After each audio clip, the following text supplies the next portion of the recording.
All right, so you were just looking at this particular one, and you were just trying to figure out the difference between how would you handle it if you wanted to go down as opposed to up and left and right. And then I hope you've determined that whenever you want to go left, you're going to make the rise negative.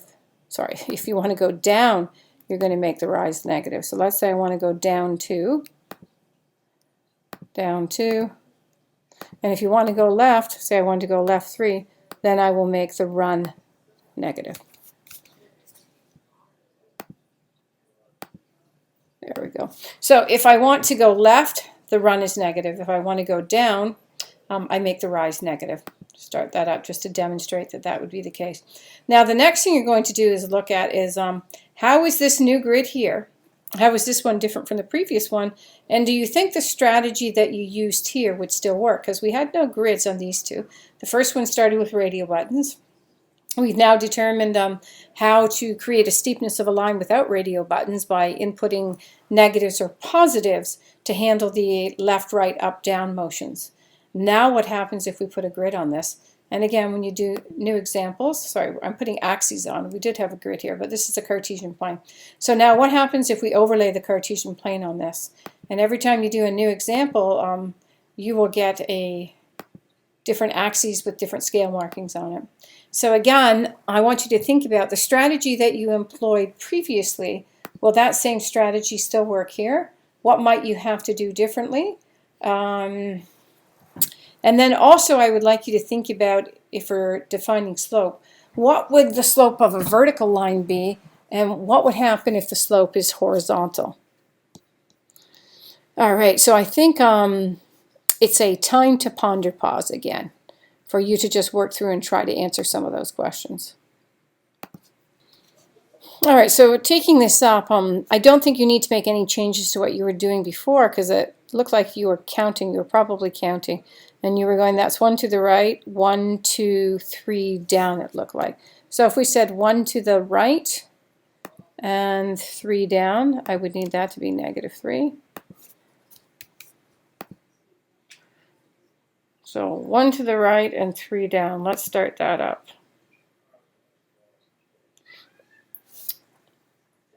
And then we were able to trace out a path. Let me just start this up again. We're able to trace out a path that would take us to get to the car. But if I take a look at the scale markings, what I've actually done is I've traveled 12 down. I've gone from 32 to 20. So really what I should be doing here is putting down 12. And then in this direction, I've gone from -12 to -8, so I've actually gone to the right 4. So let's start that up now. And this time, because I put in the exact correct values, what it's done is it stopped me right at the house because I put in the exact values. The length of this run versus the length of the rise. I put in the correct values. When I put in 1 and 3, so I put in a -3 here and I had a 1, it drove right past the house, because although that will trace out a line with the same slope, it wasn't the exact values that would get me straight to the house. All right, so now let's sort of reset that, and I want to think about, what did you determine for the slope of a line that was horizontal? So if a line is horizontal, you're moving left-right, so I've got a left-right move there. But what I'm not doing is I'm not moving up and down, so I'm going to put a 0 in there. Let's start that up. And then we'll reset and we'll start that again. You can see how that's tracing a horizontal line. And then let's suppose I go to the left now. Will it matter if I go to the left? Let's start it up. Let's reset. Still getting a horizontal line. So in order to get a horizontal line, the rise needs to be 0. And if the rise is 0, 0 divided by -4 is going to be 0. So the slope of a horizontal line is going to be 0. Let's reset that. And let's think about what has to happen if we were a vertical line. So if we're on a vertical line here, what I'm doing now is I'm moving up, down. But what I am not doing is I'm unable to move left or right because I'm stuck right here. So we're going to have a rise or a run. So let's call this, let's say we're going down 2. So let's put in -2. But now I'm going to have to put in a run of 0 because I'm not allowed to move left, right.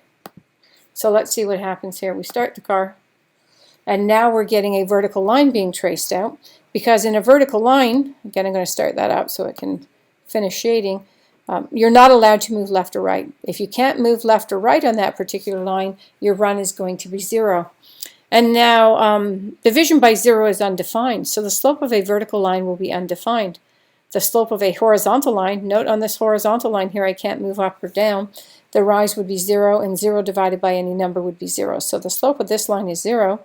On this particular line I'm doing both. I am moving right and I am moving down. If we created a line with a positive slope, which I'm not going to be able to do given the location of this because I'd have to move up. Let me give a new example here. Another new example. Just want to get the car. All right, there we go. So we could move up from there. First of all, let's trace this out again. So there's our vertical line, and on our vertical line, our run is 0, so our slope is undefined. Let's make the rise 0, and now let's make the run some number. We'll start that car up. And notice on a horizontal line, what you're doing is moving left, right, and we can make it move left simply by putting a negative in front of that. Start that up. You're moving left or right, you're not moving up or down, so your rise will be 0, and 0 divided by any number would be 0. So the slope of this line is 0, the slope of this line is undefined, and now let's do something positive. Let's do 2. Let's do 3 there. Let's start that up. So we are now moving to the right and up. So we're doing both on this line. We're moving left, right, and we're also moving up, down. Let's put a -2 there. Start that up. And on this particular line, we are moving right and we are moving down, but we are making both left, right, and up, down moves. And let's see what happens if we make this negative. We start that up. So now we are moving left and we are moving down. So on these lines, we are making both left, right, and up, down moves. And let's change that to +2 now. Start that up. And then that'll just finish this line off on the other side. So on diagonal lines, you are moving in both directions. You are moving in an up-down direction, and you're also moving in a left-right direction. On a horizontal line, what you are doing is you are moving left or right only. You are not moving up or down. And let's trace off the rest of that vertical line. So in order for a line to be vertical, the run has to be 0. And let's start that up. And so on that vertical line, we are moving up and down. We can't move left or right. That means the run is 0, and that's going to give us a slope of a line that's undefined. So that's sort of a quick summary of the questions you were asked over here. We just covered what's the slope of a vertical line. We said that's undefined. And we said the slope of a horizontal line would be 0. And then we said the axes didn't make any difference. The strategy you used before was still working. All right, so for some practice, I'm going to walk you through the first one. So if I ask you to calculate the slope of the line, what I want you to do is mark the lattice points. So we'll go through, we will mark each and every lattice point. And then I'll draw a right triangle. And then I'm going to see what it's worth. So this is 1 unit. That took me from 1, 0 to 1, that's 1 unit. This is taking me from 2 to 3, that's 1 unit. So slope, which is delta y over delta x,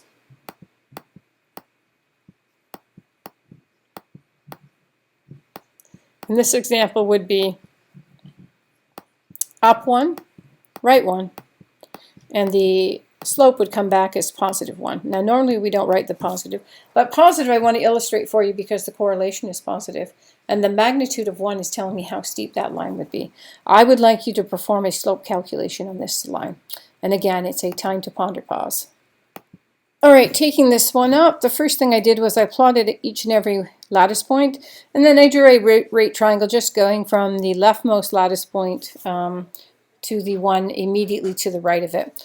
And so I draw my right triangle, and I can see that I've traveled from 0 to 1, so I've gone right 1, and I've traveled from 8 to 7, so I've gone down 1. So my slope, which is delta y over delta x, down 1 over, I guess I can put a plus there for right 1, And that's going to give me a slope calculation of -1. All right, let's see if you can do slope calculations on both of these lines at the same time. Again, a time to ponder pause for you to work on that. All right, so resuming to discuss this particular one, the first thing I did was look very carefully as I came along, trying to find all the lattice points. There's one there, there's one here, and again, there's one there. Remember, a lattice point is where two grid lines meet. And then I'm going to take a look. I've got a right triangle here that I could have used. And then there's a right triangle here. In either case, we're going from -5 to 0. That would be +5. We're going from 4 to 1, that's down 3. Or from 0 out to 5 is +5, and from 1 down to -2 is a change down 3. In this particular case, lots of right triangles we could draw. And in all of the right triangles, I should probably finish the slope off on this one. So our slope would be delta y over delta x. So we're down 3 over right 5. I really meant to write that negative sign out in front like that. And so practice would be write it as a fraction in lowest terms, put the sign out in front. Students ask, can we use decimals? We really don't like you to lose decimals. In this particular case, you're not going to lose accuracy because -3 over 5 terminates to -0 over 6. But if you're dividing by 3, 7, 6, 9, I mean, there's lots of numbers whereby we would get a repeating decimal, one that doesn't terminate, which is why we prefer this. All right, looking on the next one, I plotted all of the lattice points. And in every right triangle I draw, you can see in this case I'm going from 0 out to 3. That's 3 right. From -2 to -1 is up 1. And that's true for every right triangle. So delta y would be +1. Delta x is +3. And that just gives us that our slope is 1/3. And again, I'm not going to convert this one to a decimal at all because unless we want to write it this way, 0.3 and put the bar for repeating. Otherwise, we're going to lose accuracy. All right, what are we going to look at next? So what we're going to do next, after we practice some slope calculations, is I would like you to come back over here, and we've got one last grid to look at over here. How is this grid? Is it the exact same as this one over here? So what I'd like you to go is use this grid and do the same thing we were doing before. Try to get that car to the driveway. And again, it's a time to ponder pause, and if you can successfully do this for about 4 or 5 examples, I think you've probably mastered the concept.